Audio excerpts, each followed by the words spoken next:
তিনিচুকীয়াৰ নপুখুৰীৰ সমীপত নিশা পথ অৱৰোধ এটা বিশেষ সম্প্ৰদায়ক লৈ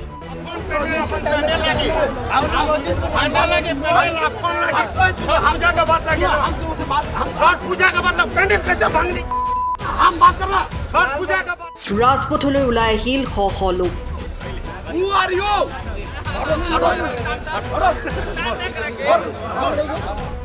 জয় শ্ৰীৰাম ধ্বনিৰে পথ অৱৰোধ কৰি সৃষ্টি কৰে উত্তাল পৰিৱেশৰ। ঐতিহাসিক নপুখুৰীত ছট পূজা অনুষ্ঠিত কৰিবলৈ নিদিয়াক লৈ পথ অৱৰোধ এটা বিশেষ সম্প্ৰদায়ৰ লোকৰ।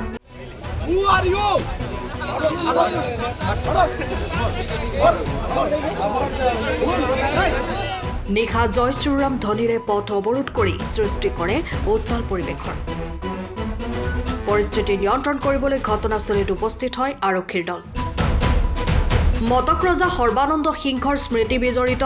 নপুখুৰীত ছট পূজা পতাৰ চেষ্টা চলাইছিল বিশেষ সম্প্ৰদায়টোৰ লোকে। দল সংগঠনৰ ধমকিত জিলা আয়ুক্তই বাতিল কৰিলে ছট পূজা অনুষ্ঠিত কৰাৰ অনুমতি। তিনিচুকীয়া পৌৰসভাই প্ৰদান কৰিছিল এই অনুমতি।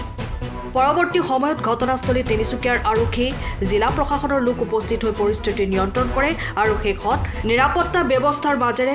ছট পূজা কৰিবলৈ অনুমতি প্ৰদান কৰে প্ৰশাসনে। আমাৰ এইটোৱে লোৱা হৈছে যে যিহেতু ৰাইজ ওলাই আহিব পূজাৰ কাৰণে, তো গতিকে লোকেশ্যনটোৰ ভিতৰতে এডোখৰ মানে ভাল লোকেশ্যন এটা চাই পেলাই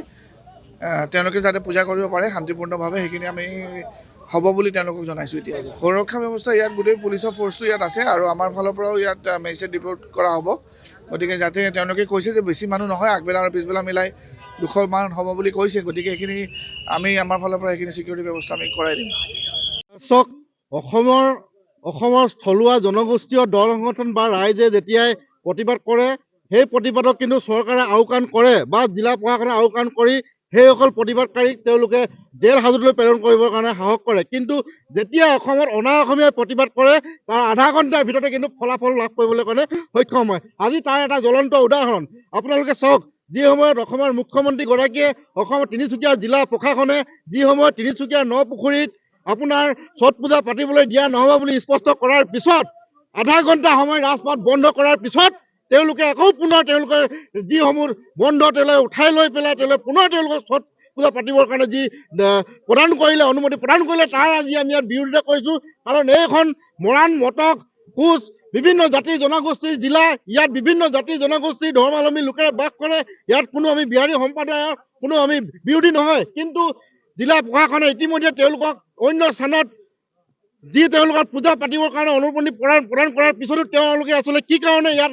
ৰাজপথ বন্ধ কৰি আচলতে তেওঁলোকে ইয়াত নপুখুৰীতে তেওঁলোকে পূজা পাতিবৰ কাৰণে আগ্ৰহী হৈছে। গতিকে ইয়াৰ আমি বিৰোধিতা কৰিছোঁ আৰু আমি এটা কথা সকীয়াই দিব বিচাৰিছোঁ, তেওঁলোকে জিলা প্ৰশাসনৰ লগত কি মিতিৰালি এনেকুৱা আছে যে আধা ঘণ্টাৰ ভিতৰতে তেওঁলোকে প্ৰতিবাদ কৰাৰ লগে লগে তেওঁলোকে সফল হ'ল। গতিকে আমি অসমীয়া মানুহ হৈ অসমত থাকি আমি প্ৰতিবাদ কৰিলে, বাৰম্বাৰ প্ৰতিবাদ কৰিলে আমি সফল নহওঁ, কিন্তু তেওঁলোকে আজি সফল হৈছে। গতিকে ইয়াৰ আমি বিৰোধিতা কৰিছোঁ আৰু ইয়াত কোনো কাৰণতে তিনিচুকীয়া নপুখুৰীত আমি যে ছট পূজা পাতিবলৈ দিয়া নহ'ব বা তিনিচুকীয়া যিসমূহ ঐতিহ্য মটক সৰ্বানন্দ সিংহই যিসমূহ পুখুৰী খান্দিছিল, সেইসমূহ পুখুৰীত যাতে কোনো কাৰণতে ছট পূজা পাতিবলৈ দিয়া নহ'ব, এই কথা আজি আমি স্পষ্ট কৰি দিছোঁ। তেওঁলোকে অন্য থানত পাতক, তাত আমাৰ ক'বলগীয়া নাই। কিন্তু মটক ৰজাৰ সৰ্বানন্দ সিংহই বা যিসমূহ ঐতিহাসিক পুখুৰী খান্দিছিল, সেইসমূহ পুখুৰীত আমি কোনো কালে কোনো পৰ্যায়ে আমি ছট পূজা পাতিবলৈ নিদিওঁ, এই কথা স্পষ্ট। হয়, এই বিষয়টো অতি লজ্জাজনক কথা আৰু আমি চৰকাৰ প্ৰশাসনক ধিক্কাৰ জনাইছোঁ। এই স্থানত বহিৰাগত লোকক চৰকাৰ প্ৰশাসনে ছট পূজাৰ দৰে তেখেতৰ উৎসৱ পাতিবলৈ দিছে। আজি কেইদিনমান আগতে আপোনালোকে দেখিছিলে এই ইয়াত বিহাৰ দিৱস পাতিবলৈ উদযাপন কৰিবলৈ লৈছিলে। সেইটোত আমি আমাৰ দল সংগঠনে প্ৰতিক্ৰিয়া প্ৰকাশ কৰিছিলোঁ, আমি দুখ প্ৰকাশ কৰিছিলোঁ। পুনৰ একেই ঘটনা এই ইয়াত হ'বলৈ গৈ আছে। ইয়াৰ কোনকেইজন ব্যক্তিৰ নেতৃত্বত আছে, যিকেইজন ব্যক্তিৰ নেতৃত্বত যিকেইজন ব্যক্তিয়ে বিহাৰ দিৱস পাতিবৰ কাৰণে ইয়াত ব্যৱস্থা গ্ৰহণ কৰিছিলে, সেইকেইজন ব্যক্তিৰ পৃষ্ঠপোষকতাতে যে পুনৰ এই উৎসৱ পাতিবলৈ গৈছে, এয়া কিন্তু আমি দেখিবলৈ পাই আছোঁ। আমি সেইসকল লোকক ধিক্কাৰ জনাইছোঁ। আমি সেইসকল লোকক ক'ব বিচাৰিছোঁ, যদিহে আপোনালোকে প্ৰকৃত অসমীয়া, প্ৰকৃত থলগিৰি লোক হয় যদি, তেনেহ'লে কিন্তু অসমীয়া কথা ভাবিব লাগিব যে তেখেতলোকে যদি নিজৰ ভোটৰ লালসাত, চৰকাৰখনৰ তেখেতলোকৰ গাদীৰ লালসাত যদি সেই ব্যৱস্থা কৰিব বিচাৰিছে, তেখেতলোকক আমি আমি ইয়াৰ পৰা সকিয়নি প্ৰদান কৰিছো অনাগত দিনত যদি তেনেকুৱা ধৰণৰ ব্যৱস্থা গ্ৰহণ কৰে ইয়াৰ প্ৰত্যুত্তৰ কিন্তু অসমৰ দল সংগঠন খিলঞ্জীয়া দল সংগঠনে দিব আৰু ক'ব বিচাৰিছো এনেকুৱা ধৰণকেই যদি তেখেতলোকে পুনৰ কয় আমি সেই যিসকল লোকে যদি অনুষ্ঠান পাতিব বিচাৰিছে তেখেতলোকক ক'ব বিচাৰিছো তেখেতলোকে ইয়াত সমন্বয়েৰে বাস কৰিছে বাস কৰক আমাৰ আপত্তি নাই পুনৰ কৈছো তেখেতলোকে যদি সমন্বয়েৰে বাস কৰি আছে বাস কৰক আমাৰ আপত্তি নাই কিন্তু তেখেতলোকে আগ্ৰাসন মনোবৃত্তিয়ে যদি তেখেতলোকে এনেকুৱা ধৰণৰ আমাৰ এই ঐতিহাসিক কীৰ্তিচিহ্নবিলাকক নিশেষ কৰি তেখেতলোকে ব্যৱস্থা গ্ৰহণ কৰি থাকিব কিন্তু আমি কেতিয়াও ৰৈ নাথাকিম ইয়াৰ প্ৰত্যুত্তৰ কিন্তু মৰাণ ছাত্ৰ সন্থাৰ অসমৰ দল সংগঠন মদক ছাত্ৰ সন্থাই দিবলৈ বাধ্য হৈ পৰিব গতিকে অনাগত দিনত ইয়াৰ প্ৰত্যুত্তৰ পাব প্ৰতিটো দল সংগঠনো দিব প্ৰত্যেক অসমৰ খিলঞ্জীয়া ৰাইজে দিব আৰু চৰকাৰ আৰু প্ৰশাসনক দিব আৰু কৈছো যে ইয়াৰ বাবে এই কাণ্ডটো এই তেখেতলোকে যদি এই ছট পূজাৰ পুনৰ অনুষ্ঠিত কৰে ইয়াৰ পাছতো যদি আমাৰ খিলঞ্জীয়া সংগঠনৰ কোনো কথা নুশুনি যদি তেখেতলোকে ব্যৱস্থা গ্ৰহণ কৰে তেনেহলে কিন্তু আমি তিনিচুকীয়াৰ চিটুৱেশ্যন বেয়া হ'ব তিনিচুকীয়া জ্বলিব তাৰ বাবে কিবা দুখ বা কিবা কিবি অপ্ৰীতিকৰ পৰিস্থিতি সৃষ্টি হলে তাৰ সম্পূৰ্ণ জগৰে কিন্তু চৰকাৰ আৰু প্ৰশাসন হ'ব আৰু সেই ব্যক্তিকেইজন যিকেইজন নেতৃত্বত হৈছে সিহঁতে কিন্তু মূল অভিযুক্ত হিচাপে ৰ'ব অতি লজ্জাজনক বিষয় যে তিনিচুকীয়াৰ ঐতিহাসিক মৰুৎনন্দন কানন নপুখুৰীত এটা বিশেষ সম্প্ৰদায়ৰ লোকে ছট পূজা পাতিবলৈ লোৱা বিষয়টো সন্ধিয়াৰ সময়ত জিলা প্ৰশাসনৰ তৰকাৰে প্ৰকাশ কৰাৰ পাছত নিশাৰ ভাগলৈ এখন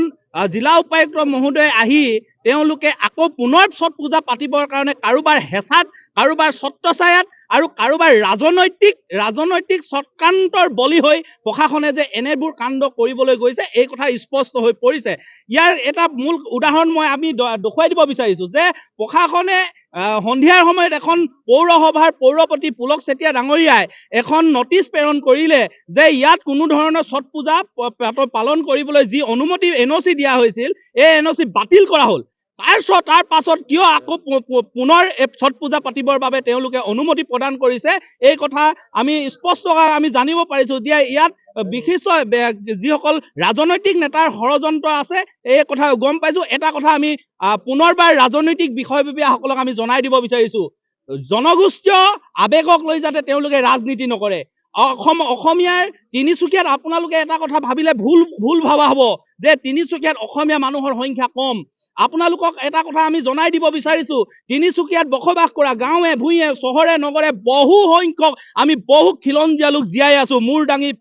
হিৰ ফুলাই আমি আছো আমি সেইসকল কিন্তু জাগিবৰ হলে তিনিচুকীয়া অশান্ত পৰিস্থিতিৰ সৃষ্টি হ'ব গতিকে আমি পুনৰবাৰ জিলা প্ৰশাসনলৈ এই চেগতে আমি আহ্বান জনাইছো যে অহা কালিলৈ যদি যিকোনো পৰিস্থিতিত যদি পৌৰসভা বা জিলা প্ৰশাসনে যদি ইয়াত ছট পূজা পাতিবলৈ হয় ইয়াত যদি অপ্ৰীতিকৰ পৰিস্থিতিৰ সৃষ্টি হয় আজি আপোনালোকে জানে যে নিশা আজি এতিয়া 2 বাজিব হ'ল এতিয়া নপুখুৰীৰ পাৰত 150-200 ল'ৰা এতিয়াও সজীৱ হৈ আছে আমি অনুৰোধ জনাইছো যে এওঁলোকক আমাৰ প্ৰাপ্য আৰু আমাৰ অধিকাৰখিনি তেওঁলোকে যাতে কাঢ়ি নিবৰ বাবে চেষ্টা নকৰে আমাৰ সম্পদসমূহ তেওঁলোকে বনিয়া গোষ্ঠীয়ে লৈ গৈছে কিন্তু আমি আজি পৰ্যন্ত আমি একো কোৱা নাছিলো কিন্তু আৰু সহ্য নকৰো নপুখুৰী পাৰত কোনো ধৰণৰ ছট পূজা পাতিবলৈ দিয়া নহব ইতিমধ্যে মুখ্যমন্ত্ৰী মহোদয়ে যোৱা 22 মাৰ্চ তাৰিখে স্পষ্ট আকাৰে জিলা উপায়ুক্ত মহোদয়ক লিখিত কৰি দিছে যে নোট কৰিবৰ কাৰণে তেওঁ অনুৰোধ জনাইছে মটক জনগোষ্ঠীৰ কেওটা সংগঠনৰ উপস্থিতিত কৈছে যে নপুখুৰীৰ পাৰত কোনো ধৰণৰ ছট পূজা পাতিবলৈ দিয়া নহব তাৰ পাছতো আজি কাৰ সাহসত তেওঁলোকে ছট পূজা পাতিবলৈ আহিছে ইয়াত এটা বৃহৎ এটা চক্ৰ আছে গতিকে আমি এটা কথা আমি অনুৰোধ জনাইছো অহা কালিলৈ আমাৰ জিলা উপায়ুক্তই নিজে আহি আলোচনা কৰিব লাগিব ইয়াত আমি তাত গৈ আলোচনা কৰাৰ প্ৰয়োজনীয়তা নাই কাৰণ আমাৰ এই নপুখুৰী পাৰত জিলা উপায়ুক্তজন আমাৰ ৰাইজৰ কাৰণে প্ৰতিনিধি হৈ আছে গতিকে আমি অনুৰোধ জনাইছো যে তেওঁলোকে আহক আৰু গাঁৱৰ প্ৰত্যেকজন লোক ওলাই আহিব কালিলৈ প্ৰত্যেকেই ওলাই আহি এই নপুখুৰীৰ ঐতিহাসিক কীৰ্তিচিহ্ন সংৰক্ষণৰ কাৰণে ব্যৱস্থা গ্ৰহণ কৰিবৰ বাবে সমগ্ৰ অসমবাসীক আহ্বান জনালো সমগ্ৰ তিনিচুকীয়াবাসীক আহ্বান জনালো অসমীয়াৰ তেজ থকা প্ৰতিজন ব্যক্তিক অনুৰোধ জনাইছো অহা কালিলৈ আপোনালোকে নপুখুৰীলৈ ওলাই আহক সকলোৱে দলে বলে ওলাই আহক ইতিমধ্যে আমি চৰকাৰক আমি জনাইছো যে ইয়াত কোনো ধৰণৰ ছট পূজা পাতিবলৈ দিয়া নহ'ব। জিলা উপায়ুক্ত মহোদয়ৰ জৰিয়তে আমি জনাইছো, ইয়াৰ বিধায়কসকলৰ জৰিয়তে আমি জনাইছো,